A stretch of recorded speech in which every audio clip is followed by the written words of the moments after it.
It's another episode of the shit you see as a handyman in Miami. Alright, let's start off with this.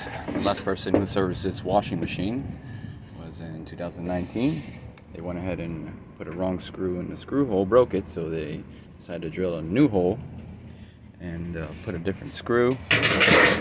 They had this pump sideways. It's evident that they took it apart, didn't assemble it right, and it was bumping against this platform here.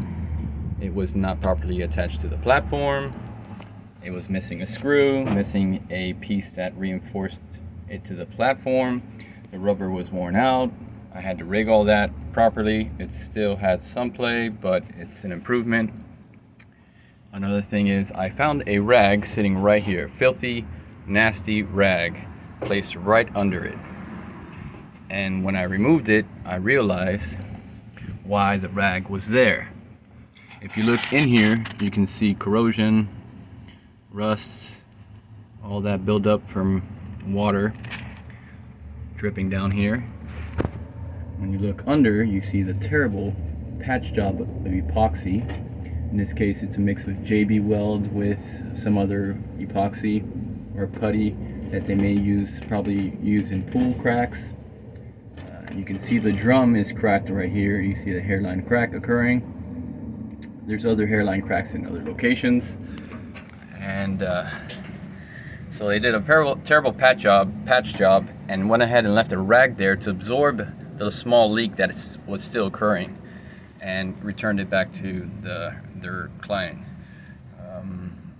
the owner of this washing machine, which was quite hilarious. Another thing they fucked up was this strap right here.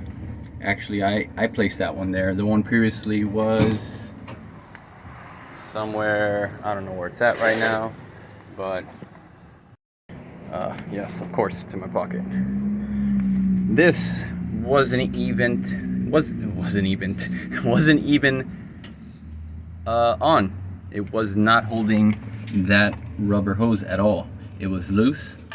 It normally has a piece of plastic that keeps this nicely separated apart. It wasn't there. The wires were crossed, and it shouldn't be. On top of that, it's missing a piece of metal that allows for this to properly tighten with this screw, with the use of the screw. So this was garbage.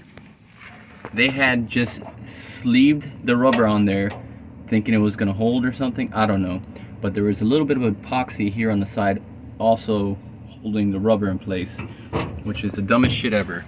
So the owner of this washing machine had their entire house flooded because this hose just popped off, and the machine kept trying to refill the side loader, which is the drum, this side loader washer, and it kept filling and filling and filling, but it was just spilling all the water out into the kitchen, into the dining room, into the living room, and flooded their house. And now they need me to replace all their baseboards, because their baseboards were medium density wood, which is the cheapest shit you can buy, and it all flared and it fucked up all the baseboards. In any case, right now I am testing on the material, because this plastic is not repairable most cases. Not in any case, you really can't repair these drums anymore. Back in the days, they used to be made of steel, stainless steel, and now they're plastic, and the inside is stainless steel but the outside is plastic.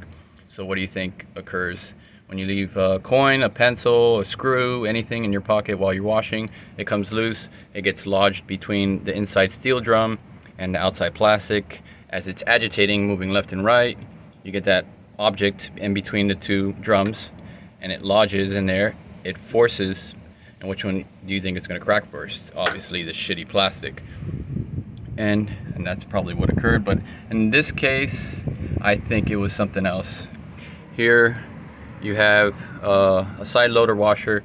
They normally come with force suspension. Other washers do too, but they have a different style of suspension. It comes from the top to the bottom.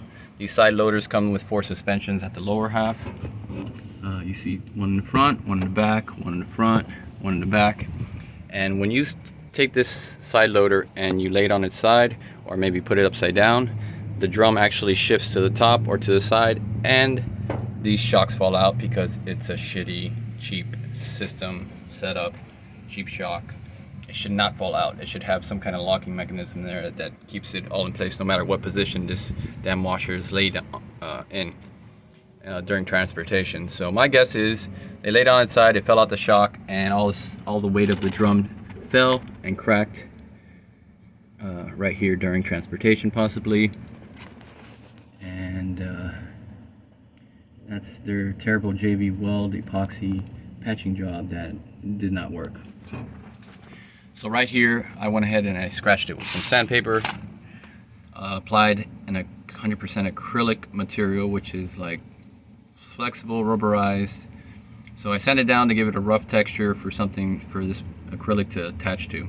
I did half with acrylic, fiberglass reinforcement mesh,